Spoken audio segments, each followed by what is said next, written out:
All right, folks, what is good? Quick video. I'm not going to take up too much of your time because I know game day is going to be here in a few hours or whatever the case may be. But Georgia Southern is going to Birmingham, Alabama to play UAB, the Blazers. And I wanted to do a full video on this, but to me, I feel there's not much to talk about here because it's going to be really simple of what Georgia Southern's going to have to do, and it's not much to really break down. If this is your first time here, welcome. I usually do a podcast throughout the week talking about Georgia Southern and Atlanta Falcons football. I will be doing some Atlanta Falcons content later on today or tomorrow, talking about them playing against the Rams. But today we're talking about Georgia Southern.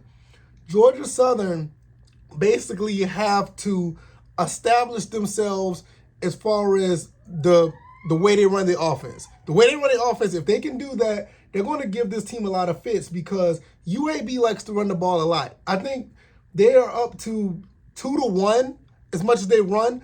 I think they only had, throughout this entire season so far, which is, to me, I find it very low, that they have thrown the ball only 28 times.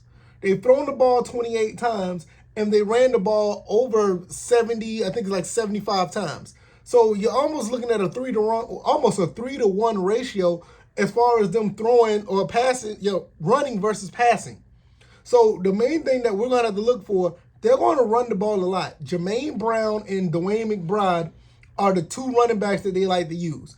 Jermaine Johnson is their leading rusher with 205 yards so far this season. Dwayne McBride is right behind him with 177. They ran the ball a lot against Liberty. The problem with that is they weren't able to do much because they fumbled the ball a lot. That's one thing that Georgia Southern could try to take advantage of opportunities, try to get the ball away from their running backs and create some turnovers. We almost had one against Nebraska when the ball was punched out, but the knee hit the ground right before the ball came out.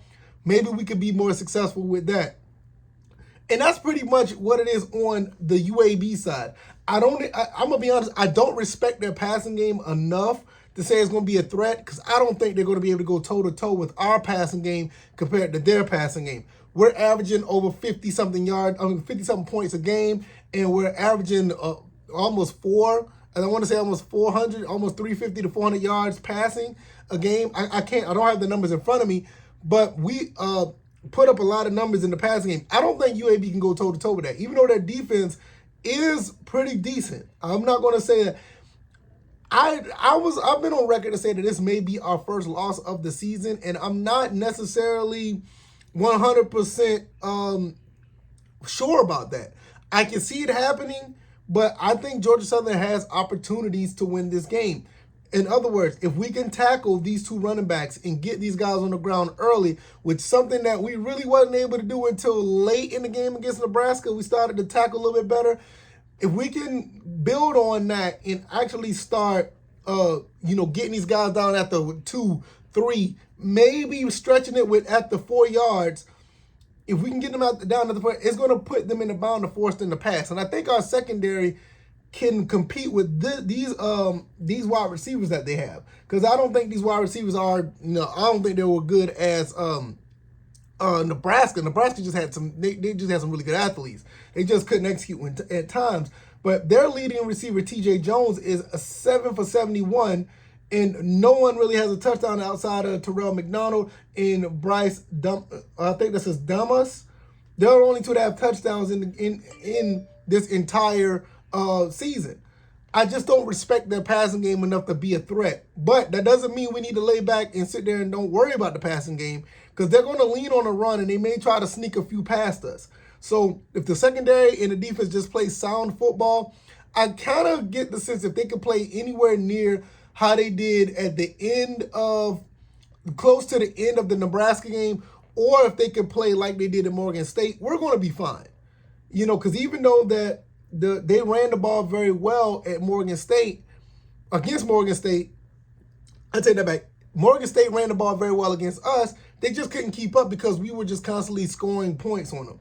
And if we can do that against this team, it's going to be a pretty good day for Georgia Southern. Now, I've been on record. I'll say this again before we go. I've been on record saying that this will be our first loss. I'm not this type of person that's 100% rah-rah for Georgia Southern in every sense. I know our strengths and weaknesses. We cannot stop the run. If we can't stop the run, it's going to be a long day.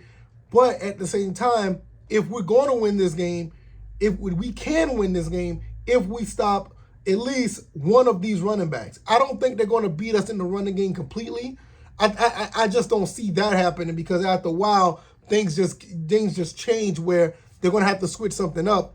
But we've seen it happen before. We used to be a team that used to kill people with the running game every week. So it's possible. I just don't think UAB is going to be able to do that. I feel like they're going to be able to establish the run enough to be competitive.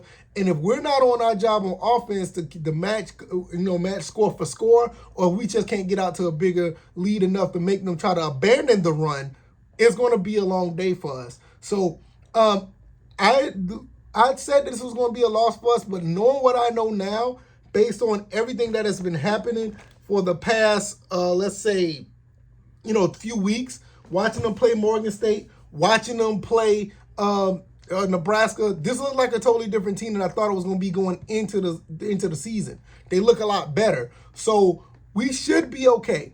I'm not saying that we're going to just come in there and beat them. This is a very losable game. We could lose this game, but the main thing is we're going to have to tackle. We're going to have to play some sound defense. One of the things that we haven't been good at, stopping the run. Later on down in the game, we did get a little better, but it's still not enough. So we'll see how it goes. Hopefully you guys will sit around and watch the game. I'm going to be watching the game. Check us out on the Discord. All the links are down in the description. That's where everything goes down. And I'll be back with a post game, give you my thoughts and opinions on what happened or what did not happen. And I'll see you guys on the next one. All right, y'all. Y'all be easy. I'm going to go hang out with my son and do some things with him. He's going to a birthday party, so I will have the game on my tablet if we don't be back by 3:30. All right, y'all. All right, y'all take it easy. Y'all be blessed. Peace.